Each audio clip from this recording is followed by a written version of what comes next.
Տեր օրհնի ձեզ քույրեր եղբայրներ։ Ես կուզեմ մի փոքր կիսվեմ փրկության մասին։ Երևի թե դա համար առաջին թեման է մեր կյանքի մեջ, որը մենք պետք է իմանանք, որովհետև փրկվողները նրանք են, ովքեր կորսված են։ Մենք ժամանակին եղել ենք կորսված, չենք ունեցել ոչ Քրիստոս եւ չենք ունեցել փրկիչ։ Եվ այդ պատճառով մենք ընդհանրապես կորսված ենք եղել քույրեր եղբայրներ։ Կորսված ենք եղել, այսինքն դա նշանակում է, որ մենք ապագա չենք ունեցել։ Մենք չենք իմացել վաղը մյուս օրը, եթե հանկարծ մենք մահանանք։ Դա մարդկանց դուրս չի գալիս այդ բառը, բայց բոլոր մարդիկ մահացու են։ Լավագույն գիտնականները, ամենաիշխանություն ունեցող թագավորները, աշխարհի ամենախելացի ու ամենաուժեղ մարդիկ, գիտեք, կապ չունի, թե մարդը ինչ դիրք է ունեցել աշխարհի մեջ, ինչ փառք է ունեցել, ինչ հարստություն է ունեցել, ինչ առողջություն է ունեցել, մարդը մահացու է։ Ինչքան ուզում եք ման գաք, չեք կարող այսօր աշխարհի վրա գտնել մարդկանց, ովքեր ապրել են 200, 500, 2000 տարի, 3000 տարի առաջ, արծիվները ապրում են մոտ 500 տարի, ագրավները 200, 300 տարի, կրյաները եւ այլն, տարբեր կենդանիներ կան, որ շատ են ապրում, մարդը այդքան շատ չի ապրում։ Դավիթը ասում է 70 տարեկան ուժով 80, այսինքն դա ասենց ասած հիմնական մարդու կյանքն է, որ մարդը հիմնականում այդքան ապրում, բայց մեկը պետքա Տիրոջ առաջ կանգնի։ Ու շատ կարևոր է, որ մարդը ինքը իրան այդ հարցը տա։ Եթե ես թողնեմ այս մարմինը, այս աշխարհը, հավիտենականությունը, այ այնտեղ մարդը պիտի հավիտյան ապրի, որովհետև մարդը միայն այս մարմինը չի։ Գիտեք, ամեն մարդ ըստ Աստվածաշնչի կարող է իր մասին սենց ձևավորում տա։ Ես հոգի եմ, ունեմ անձ եւ բնակվում եմ մարմնի մեջ։ Ասեմ, որ երբ որ մեր հոգին ու անձը, որ անբաժանելի են, հոգին ու անձը իրարից չի կարելի բաժանել ու առանձին լիովին հասկանալ, նրանք մեկ են, մարդը հոգևոր անձնավորություն է, հոգևոր անձնավորություն։ Եվ երբ որ մենք այս մարմինը թողնենք, մենք պիտի ստանանք Տիրոջից հափշտակության ժամանակ, մենք պետք է ստանանք երկնային մարմին։ Ինչպես որ Քրիստոսը, որ եղավ հարություն առնողներից Անդրանիկը առաջինեկը։ Եվ մենք պիտի կանգնենք Աստծո առաջ, ու մենք պետք է Աստծո դատաստանի առաջ կանգնենք։ Եղբայրներ, քույրեր, մենք չենք կարող փրկության մասին խոսել, չխոսելով, չկիսվելով դատաստանի մասին։ Ժամանակի քիչության պատճառով այս ձայնագրության մեջ ես չեմ ուզում անընդհատ կարդամ ավետարանին, բոլորդ էլ կարդում եք եւ այն ինչ որ ասում եմ լրիվ դրա հիմքերը գրված են Աստվածաշնչի ավետարանի մեջ։ Բոլոր մարդիկ պիտի թողնեն մահանան, այս մարմինը պիտի թողնեն եւ բոլորը պիտի կանգնեն Աստծո դատաստանի առաջ եւ դատաստան պիտի լինի եւ դատաստանի ժամանակ ողորմություն պիտի չլինի։ Հիշեք, դատաստանի ժամանակ ողորմություն չի լինելու։ Ով որ մեղքի մեջ է եղել, ով որ մեղքի նկատմամբ իր դիրքը չի փոխել, կապ չունի մեկ մեղքագործել, թե միլիոն մեղքագործել, մեղքը մահա։ Գիտեք ինչ, մարդուն, որ սպանում են մի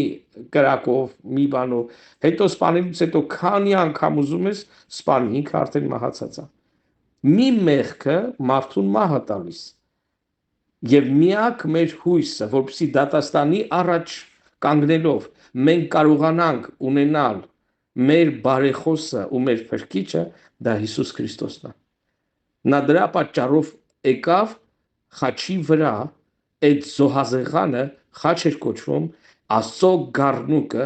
եկավ ծնվեց, մարմին հագավ Աստված, դարձավ մարդու որդի, ապրեց ու մարդկանց սովորեցրեց Աստծո անունը բացեց, Աստծո անունը ճանաչեցրեց, եւ երբ որ Հիսուսը խաչի վրա զոհ մատուցեց ինքը իրեն, ինքը իր կյանքը տվեց, ամբողջ Աստծո, ուզում եմ ուշադիր ստեղ լսեք, Աստծո ամբողջ բարկության, արդարադատության բաժակը խմեց։ Այսինքն մեր մեղքերի պատիժը, որ մենք էինք պատժվելու մեր ամեն արած մեղքի համար, Հիսուսը իր վրա վերցրեց եւ նա պատժվեց։ Հիսուսը պատժվեց մեր մեղքերի պատճառով։ Եվ այդ պատճառով մենք այսօր ունենք փրկություն, եթե մենք Քրիստոսի խաչի վրայի արածը ընդունում ենք եւ փրկվում։ Ես շատ կուզեմ ու շատ կփափագեմ, որ Տերը Սուրբ Հոգով բացի ամեն մեկիս այդ քաղցր փրկությունը, որ Քրիստոսը մեզ փոխարինեց Աստծո դատաստանի առաջ, մեզ փոխարինեց խաչի վրա եւ Աստծո արդարադատության բարկությունը իջավ Քրիստոսի վրա, որովհետեւ մեր մեղքերի պատիժը ինքը կրեց, վերցրեց իր վրա եւ մեր անեծքները, այդ պատճառով քրիստոնյաները, ովքեր Քրիստոսին ընդունում են ամբողջ սրտով, ապաշխարելով իրենց մեղքերին, այլևս անեծքի տակ չեն մնում։ Երբեք չհավատաք, եթե ինչ որ մեկը ասի, որ մենք անեծքի տակ ենք եւ անեծքը պիտի հատուկ ձևով վերցվի, այլևս մենք անեծքի տակ չենք, որովհետեւ Քրիստոսը մեկ ընդմիշտ մեր տեղը խաչի վրա, ինչպես գրված է, փայտի վրա կախվելով, խաչի վրա կախվելով, փայտի խաչի վրա կախվելով, մեր անեծքները վերցրեց իր վրա, խաչի վրա։ Եվ այսօր մենք պետք է հասկանանք մի շատ կարևոր բան, որ մեր սրտերը պատկանում է միայն ու միայն Քրիստոսին, որովհետև նա մեր համար խաչվեց, նա մեր տեղը պատժվեց։ Ես այսենց առանձին եմ ասում, որ երբեք դուք չմոռանաք քույրեր եղբայրներ, որ մեր փրկվելու համար գինա վճարվի, մեծ գինա վճարվի։ Այդ պատճառով քույրեր եղբայրներ, խնդրում եմ ձեզ, որպեսզի ձեր սրտերի մեջ ամեն օր փառավորեք Քրիստոսը բոլոր մարդկության համար, կապ չունի շատ մեղքեր ամարթարել, թե քիչ մեղքեր արել։ Մեղքը, գոնե մեկ մեղքը մահ ծնում։ Երկրորդ մահի մասին է խոսքը, որ մարդը երկրորդ մահը դա հավիտենական մահն է։ Դա Տիրոջ խոսքի մեջ հայտնության մեջ է գրված։ Եվ այդ պատճառով, երբ որ մենք գալիս ենք Քրիստոսի խաչի առաջ, ընդունելով նրա կատարածը մեր համար, խոնարհվելով, գոհանալով, երկյուղով ու ուրախությամբ ընդունում ենք Հիսուսի արածը, Հիսուսի զոհաբերությունը մեզ համար, ամբողջ սրտով ընդունում ենք, հենց դա ավետարանա, Քրիստոսի շնորհը իջնում է մեր վրա, հենց դա նշանակում է, որ Քրիստոսի շնորհը դա նշանակում է ձերիապես, առանց մեր մեղքերի համար մեզ վարձ տալը, այսինքն մենք մեր մեղքերի համար գին չենք վճարում, նա արդեն վճարել է մեր գինը, մեզ համար պարզապես դա պետք է ընդունենք ոչ թե խանութից գնացինք հաց առանք, այլ պետք է ընդունենք երկյուղով, սիրով, խոնարհությամբ, գոհանալով, հասկանալով, որ մեր մեղքերի համար Հիսուսը պատժվել է, ինքը խմել է Աստծո արդարադատության բաժակը եւ մեր մեղքերի պատիժը կրել է եւ մեր անեծքները իր վրա է վերցրել։ Այդ պատճառով, երբ որ մենք սա հավատքով ընդունում ենք քույրեր եղբայրներ, երբ որ մենք զղջում ենք մեր մեղքերի համար, գիտեք, ասեմ ձեզ, հնարավոր չի, որ մարդիկ առանց մեղքերի զղջալու գան Քրիստոսի խաչի վրա եւ օգուտներ քաղեն։ Զղջում մեղքի համար, ապաշխարում մեղքից եւ գնում ենք Քրիստոսի առաջ, զղջալով ու ապաշխարելով մեր արածը, որովհետեւ մեր պատճառով Հիսուսը այդպես տանջվեց, մեր պատճառով նա խաչվեց, մեր պատճառով նա չարչարվեց, մեր պատճառով նա Աստծո կողմից լքվեց,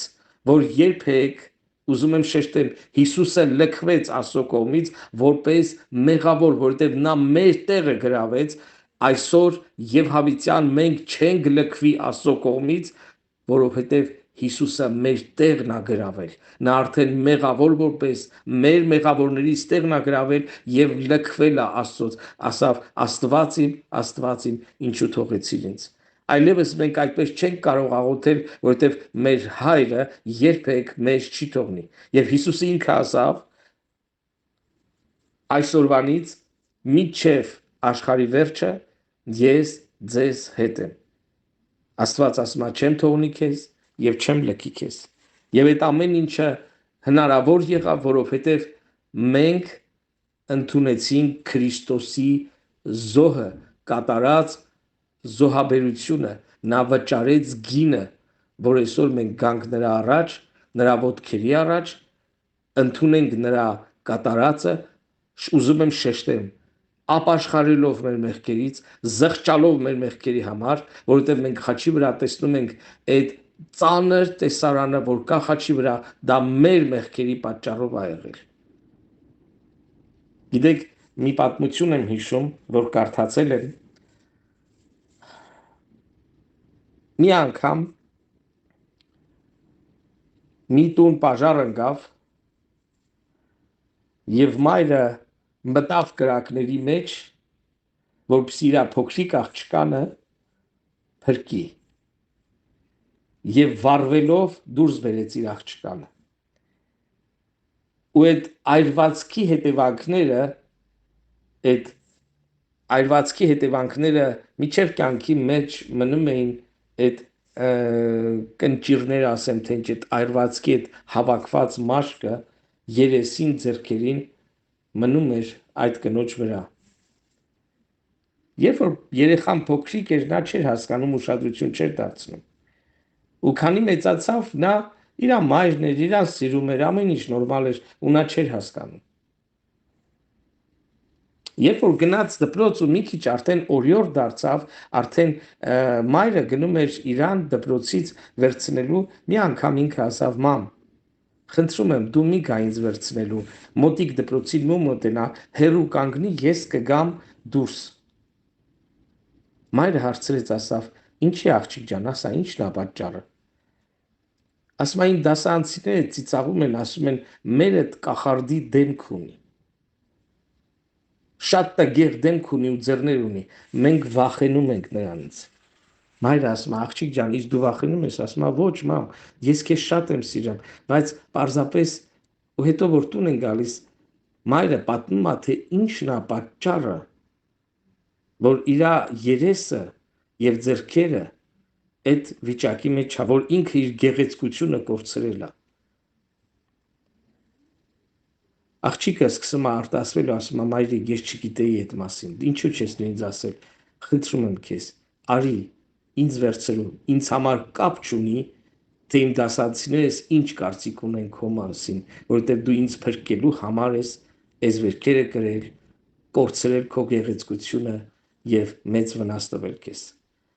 Քույրեր, եղբայրներ, մենք պետք է հասկանանք մի բան, որպեսզի մենք փրկվենք, Քրիստոսը խաչի վրա մահացել է։ Եվ այդ պարզապես մահ չէր, նա ամբողջ աշխարհի մեղքը վերցրեց իր վրա։ Եվ նրա մասին գրված է Տիրոջ խոսքի մեջ, որ նրա վրա վայելչություն չկար, այսինքն նայելու բան չկար։ Այնքան զարհուրելի էր նրա դեմքը, այնքան խառնված էր արյունի ու վերքերի մեջ։ Եվ այդ ամենը, որովհետև նա համաձայնվեց մեր տեղը գրավի խաչի վրա։ Եվ այդ զոհը բավարարեց Աստծուն։ Այսօր մենք Աստծո հետ դուքով չենք խոսում, ասում ենք դու Տեր Աստված։ Այսօր մենք ինչ որ մի իշխանավորի հետ, մի ինչ որ քաղաքապետարանի իշխանավորի դուքով ենք խոսում, մի հատ անծանոթ մարդ, որ տեսնում ենք դուքով ենք խոսում, բայց մենք մեր տիեզերքը արարող, մեզ արարող, ամենամեծ ու հզոր Աստծո հետ դուով ենք խոսում։ Եվ նա նաև մեր հայրն է։ Ինչն է պատճառը, որովհետև Քրիստոս բավարարեց Աստծո արդարադատությունը ամբողջովին ու լիովին։ Եվ այսօր մենք կարող ենք հավատքով գալ, համարձակությամբ գալ նրա խաչի վրա, որովհետև նա մեզ կարող է ընդունի փրկի ների,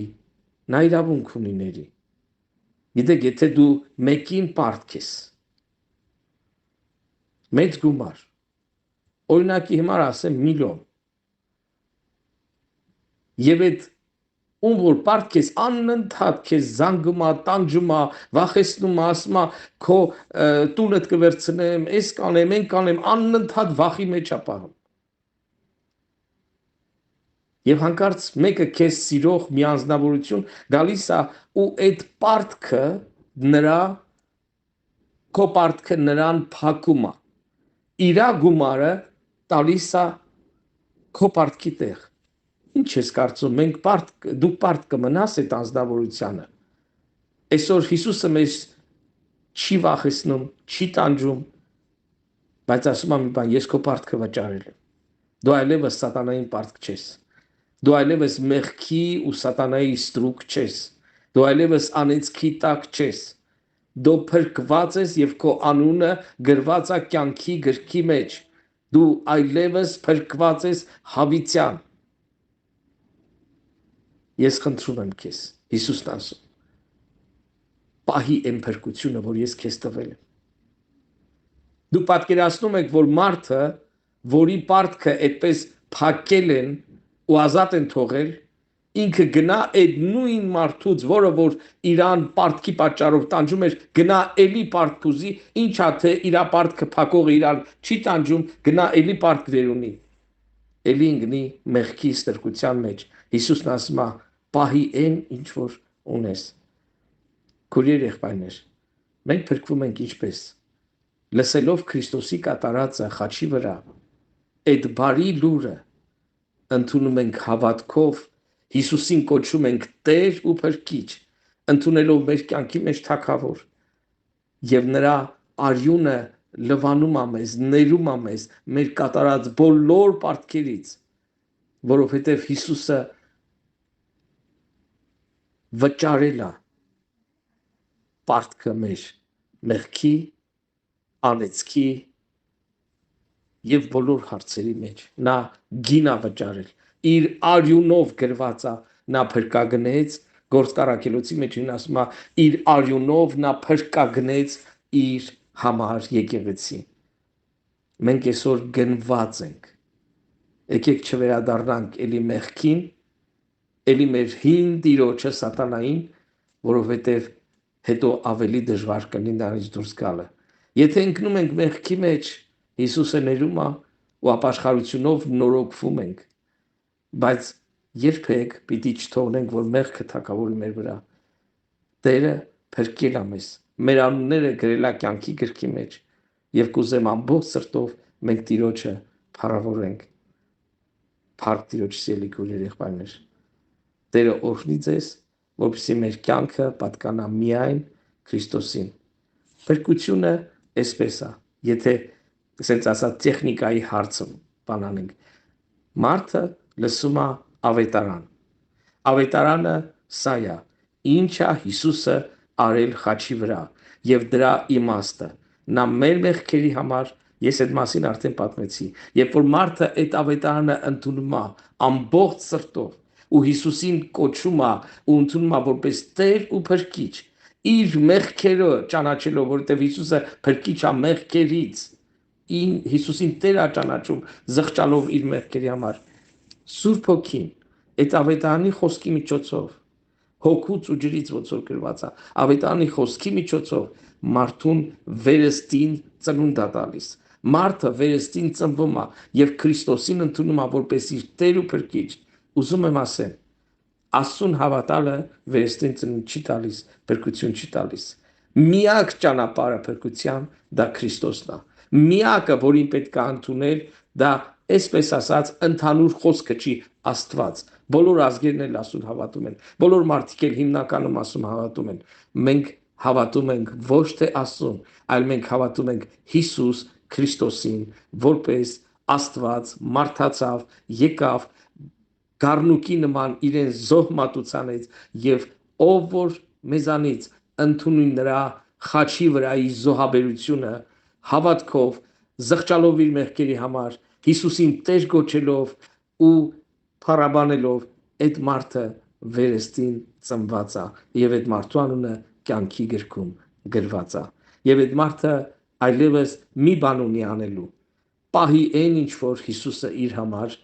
արավ թող Տերը օրհնի ձեզ Տիրոջ մեջ մնացեք եւ Տիրոջ փրկության մեջ մնացեք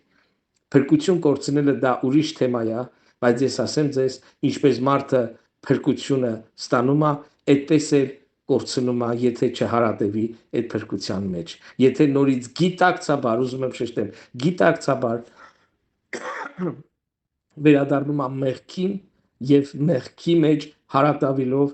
ինքը կարող է փրկությունը կորցնի Հիսուսն ասում է ապաշխարիր եթե ոչ պիտի փսխեմ այսինքն Քրիստոսի մեջ մենք փրկություն ունենք բայց եթե չենք ուզում մեղքի մեջ ապաշխարել մենք պիտի փսխվենք եւ Քրիստոսից դուրս պիտի մնանք թող լինի քեզ համար հեթանոս Հիսուսը ասավ եթե չընդունի եկեղեցուն թող լինի քեզ համար հեթանոս հեթանոսները Քրիստոսի մեջ չեն մենք Քրիստոսի մեջ ենք ներված գնված օրհնված անեծքից ազատ եւ փրկված մեր անունները գրված է կյանքի գրքի մեջ Եթե մեղք են գործում, իսկ բոլորս էլ մեղք են գործում, պիտի ապաշխարենք անկեղծ սրտով, զզվենք մեղքին ու Քրիստոսի արյունը մեզ կլվա ու կմաքրի։ Թող Տերը առատապես օրհնի ամեն մեկի քույր եղբայրներ, որպեսզի մենք ընդունենք մեր փրկությունը եւ մեր փրկության մեջ, որ Տիրոջ Տերն է տվել, հարատևենք ու հաստատվենք, չկորցնելով այդպիսի փրկությունը, որ այդքան թանկ գնով է գնվել մեզ համար։ Տերը օրհնի ձեզ Սիրելի իմ քույր եղբայրներ, Տիրոջ օրհնությունը ու զորությունը թող լինի ամեն մեկիդ եւ ձեր ընտանիքների վրա։ Աղոթեցեք ձեր ընտանիքի, ձեր բարեկամների համար, որ նրանք էլ այս քաղցր փրկությունը ընդունեն։ Փրկության միջոցով մենք Աստծո հետ մտերիմ ենք կրնում, մենք Աստծո որդիներ ենք դառնում եւ այնքան դռներ բացվում փրկության միջոցով, որ այլևս մենք չունենք ուրիշ տեղ Ոչ մի տեղ մենք չենք կարող դա գտնել, ինչ որ Քրիստոսը ձրիաբար շնորհով մեզ համար փրկագնել է։ Տերը օրհնի ձեզ։ Ամեն։